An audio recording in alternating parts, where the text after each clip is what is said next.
Suasana di sekitar Jalan Imam Bonjol, Kecamatan Metro Pusat, Kota Metro, Lampung, mendadak geger pada Selasa malam. Kepanikan warga dipicu oleh ditemukannya seorang dokter koas asal Universitas Indonesia, UI, bernama Zulfikar yang meninggal dunia secara tak wajar. Korban ditemukan sudah tidak bernyawa di dalam kamar mandi salah satu kamar di Guest House Sakinah. Peristiwa penemuan jasad dokter muda tersebut diperkirakan terjadi pada Selasa, 21 Juli 2026, malam, sekitar pukul 19 waktu Indonesia Barat.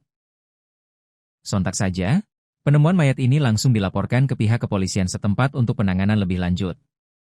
Tak lama setelah laporan diterima, sejumlah petugas kepolisian gabungan bergerak cepat mendatangi lokasi kejadian.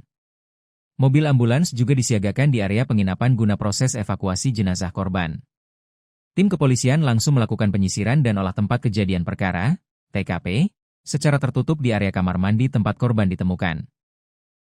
Kedatangan deretan kendaraan polisi beserta sirene ambulans tersebut seketika menarik perhatian warga yang bermukim di sekitar penginapan.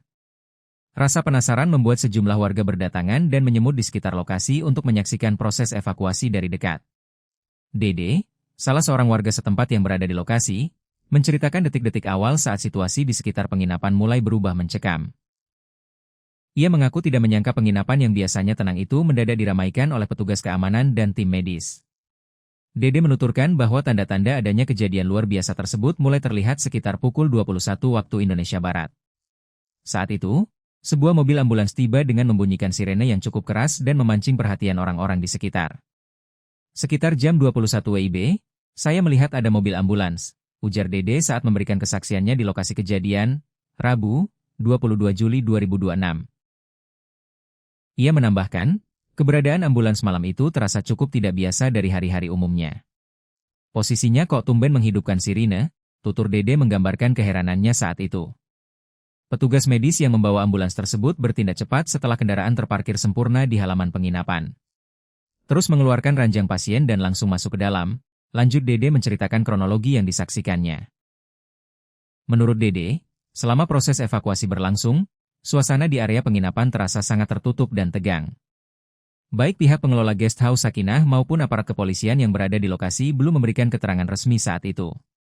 Belum adanya penjelasan pasti mengenai penyebab kematian korban membuat spekulasi di tengah warga semakin berkembang.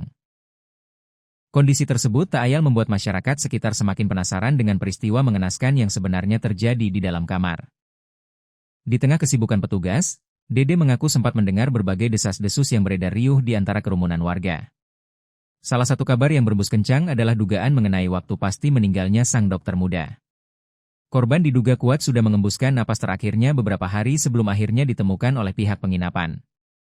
Menurut info yang beredar, korban sudah meninggal 2 hari, ungkap Dede menyampaikan desas-desus di lokasi. Informasi simpang siur tersebut juga menyebutkan asal-usul dari korban yang ditemukan tak bernyawa tersebut. Warga mendengar kabar bahwa pria yang meninggal di kamar mandi itu merupakan seorang tenaga medis dari luar daerah. Dengar-dengar korban seorang dokter dari luar daerah metro, kata Dede menambahkan keterangan yang ia dapat. Kendati demikian, Dede menyadari bahwa semua desas-desus dan informasi dari mulut ke mulut itu belum dikonfirmasi oleh pihak berwenang. Pihak kepolisian sendiri masih terus mendalami dan mengumpulkan fakta-fakta hukum sebelum memberikan pernyataan resmi terkait penyebab pasti kematian korban.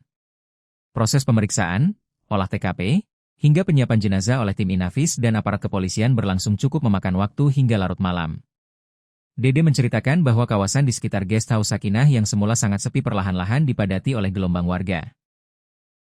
Awalnya masih sepi, tapi 1 jam kemudian jadi ramai warga yang penasaran karena ada mobil polisi sama ambulans, terang Dede.